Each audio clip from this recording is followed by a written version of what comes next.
So as we are getting in the summertime and the temperatures are rapidly increasing, that means that in order to get your house cool, your AC unit is going to have to run a lot more. But what if I told you there was one maintenance item that once a year for around 30 minutes or so of your time and for under $20, you can make your AC unit blow out colder air? Well, in this video, I'm going to show you what that annual maintenance item is. I'm going to show you how I go about doing it. I'm also going to do some testing before and after. And then towards the end, I'll go over some of the most common questions that I've gotten asked with this. So let's go ahead and jump right in. All right, so this is our before reading. We're staying pretty steady at 52.5 degrees.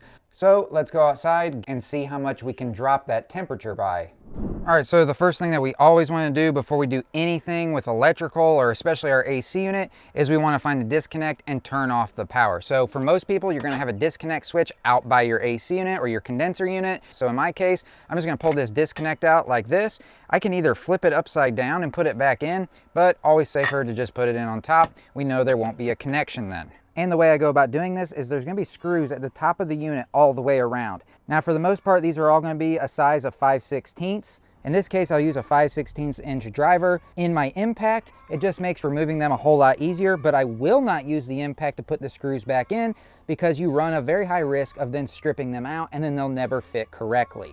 All right, so now that I've got all the screws removed, now I can remove the fan and the lid of my unit up and out of the way. Now, somehow we're going to want to make sure that our lid stays up while we're working on this. Obviously, we wouldn't want it coming down while we're working on it. And that's just something that everybody's going to have to find for themselves, whatever works the best. Whatever the case may be, for me personally, I use this dowel that I have around the house, and I just put it inside to kind of just prop that lid up so that it won't come crashing down on me.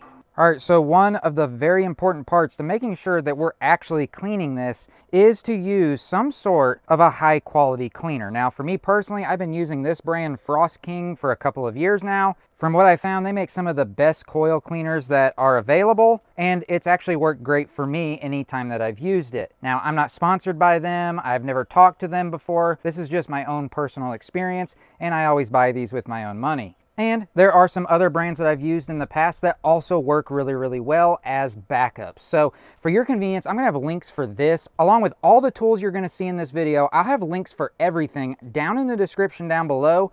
So when you click on those links, it will take you directly to whatever you click on so you can check them all out for yourself. All right, so now that we've got this opened up, we've talked about the coil cleaner. A very important note, something that I mentioned earlier in this video, to be able to tell whether or not you have 1 or 2 rows of coils going around your unit is right here. You will be able to see, if you have 2 rows of coils, you're gonna see them stacked just like this.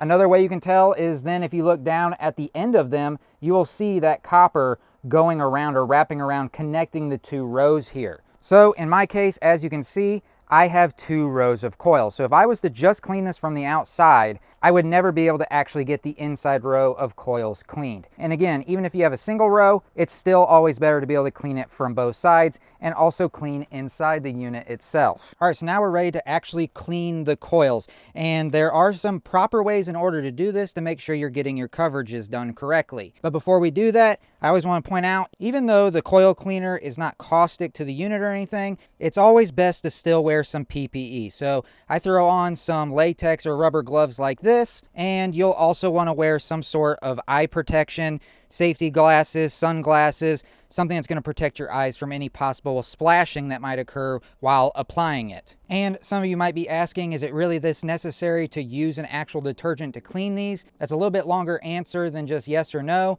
So at the end of this video, once we get this all cleaned up, I'm going to go over that very briefly so you have a better idea as to whether or not you should use a coil cleaner and or how often. So I'll touch on all that right after we get this cleaned up. But always want to shake these things up before using them to make sure that it foams up the way that it needs to and we get the coverage that we need. So I just hold it at around a foot away from the unit. I always start at the top. So just start spraying it at the top, going from side to side, and I like to work my way down and making sure I'm getting everything covered. And as you can kind of see, that foam is being pulled inside of those fins and then on top of those coils. Now, as I'm doing this, something to note, if you're using a coil cleaner, you're going to want to make sure that you are getting that foaming action right off the bat. That is going to help with getting better coverage. You know that your mixture inside the can is right. It just makes the cleaning process a whole lot better and you get a lot better results by making sure it's foaming up. If you notice that it started foaming and then towards the end or midway through, it's just kind of flat and just spraying on there as just a liquid, all you gotta do, shake it up, it should go back to a foam. So we wanna be doing that the entire time as we're working our way around the unit and covering up all these coils to make sure that we are getting them all covered and the coil cleaner is able to do its job as effectively as possible.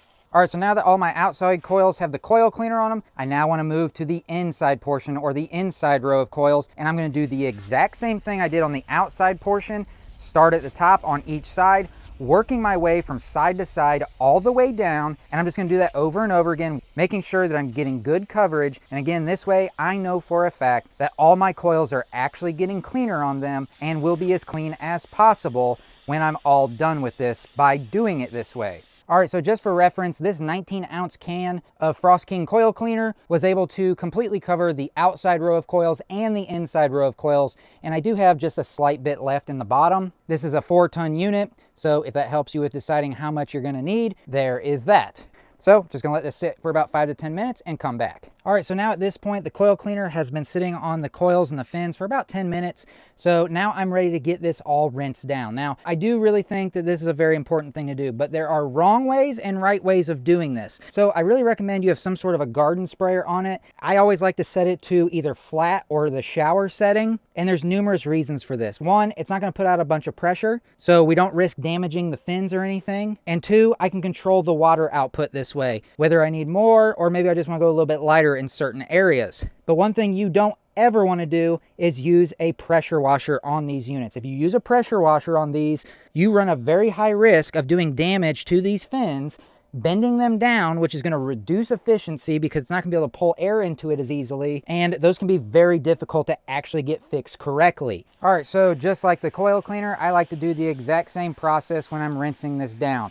I like to start at the top, and I do want to make sure that I really get that water going in through those fins. It's going to help dislodge any larger particulates that are still there that the coil cleaner did not break down, and it's just going to ensure that everything is getting cleaner because we're going to be pushing that water through those fins all the way through to the other side. And in this case, should be somewhat going into the second row as well. All right, so now I've got the outside row of coils done. Now I want to spray the inside row of coils. Again, same thing. Start at the top, work from side to side, working my way all the way down to the bottom, all the way around the AC unit. And then by doing this, we'll virtually guarantee that we've gotten all of the residual coil cleaner off and everything is about as clean as it can possibly be. And a good way that you can tell whether or not there's still coil cleaner to be cleaned up is as you're going from side to side and that water is hitting those fins and coils, you'll just see a slight bit of soapy residue coming off. Once that goes away, then you know that all of it is off of it and they are completely clean. All right, so now all of my coils are clean, but you see all of this residue, soapy residue in the bottom of our pan here. This is where now we can take advantage of that and really clean out the pan and make sure that it is as clean as possible as well. In this case, I will probably use a little bit stronger than a shower setting. I don't need to really worry about damaging the pan, and this will just help get rid of all the mold, mildew, and existing dirt and leftover residue, get it cleaned out, and that water should go through the drains in the bottom. All right, so now while that is not absolutely just completely clean, I probably wouldn't eat off of it, it is much cleaner than it was before I started. And the biggest thing is just making sure that the drains in the bottom are clear of debris so that the water is able to drain out. So now I can go ahead and let my lid back down. And once I get that lid back down, I want to make sure that I line up the protective grate that goes around the fins and the coils. There are eyelets in the top of them. I want to line them up with the holes in the lid. And once those are lined up and tucked up underneath of that lid, then I can start reinserting all of my screws all the way around to fully secure the lid. And again, I really recommend not using an impact or any kind of a drill, motorized tool in order to put these back in, as over tightening them is very likely and they'll never fit right and your lid will not be totally secured. All right, so now the lid's back on, everything is cleaned up. And if we get up here really close, you can actually see the coils in there shining through the fins. And that's exactly what you want to see. You want to be able to see through it, see the coils, and for the most part, as long as you can see that shininess as clearly as we can here, then you know that the whole thing is cleaned up the way that it needs to be. All right, so now that everything is cleaned up, now all I need to do is I can restore power to my AC unit. So all I really need to do then is just re-engage the disconnect, push that in the proper way, And so now the unit is ready to be used again. All right, so here we are back inside taking a look at our second reading. If you remember, the one I took earlier this morning, about an hour and a half ago, it was reading at about 52.5, I believe. And as you can see, we're kind of jumping around between 51.1 and 51.3. But as you can see, just by cleaning my coils, I was able to drop the temperature of the air coming out of this vent by over an entire degree. And what's amazing about that is, since that was an hour and a half ago that I took that first reading, it was about 10 degrees cooler this morning when I took that temperature. Currently, it is 90 degrees, and this morning, I believe it was 81 or 82. So the outside temperature is also going to influence the coolness of the air that's coming out of the vents. All right, so as you saw, we got some great results, especially considering my unit was already pretty clean. And for those of you that your unit isn't as clean as mine started out, it's just gonna make it that much better when you get that unit or those coils cleaned up. It's just gonna be able to run a lot more efficiently. The unit's gonna be able to get rid of that heat that's in the coils better, and therefore your air is gonna be colder and your unit won't have to run as often. But some questions I've gotten in the past from people on similar videos is, we'll start out with, can't I just use water? Now, this is kind of a loaded question because in my opinion, it really depends on where you live.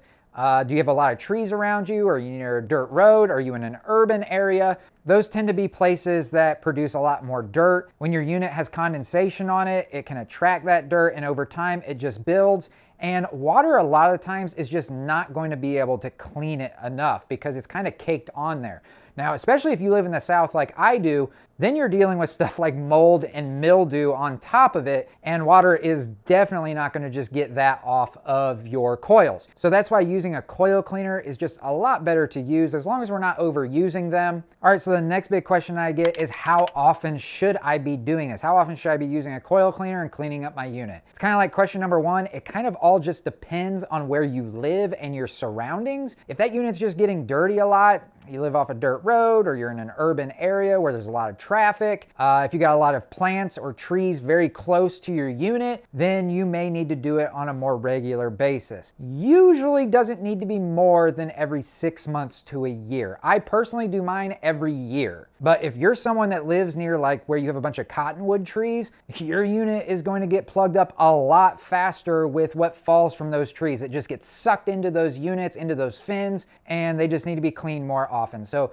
again, it completely depends, but I would say at least once a year. Be very careful when selecting your coil cleaners. Make sure that they are not caustic or going to do any damage over time by using it on your coils and fins. And when I talk about doing research on those coil cleaners, just like the one I used in this video, obviously do your research on that. I want you to feel comfortable with anything that you're going to use. But for your convenience, like I mentioned earlier, I'm going to have links for the coil cleaner along with all the other tools that I used in this video. I'll have links for all of that down in the description down below. So when you click on those links, it will take you directly to whatever you clicked on so you can check it all out for yourself. So I hope that you found value in this video. If you did, you very well may find value in some other AC related videos that I did in the past, one of which I go over some of the biggest things you need to be looking out for if you're going to have somebody come out and service your AC unit. Not all companies will do this, but there are some companies out there that tend to want to take advantage of people. So I go over some of the top things to be looking out for.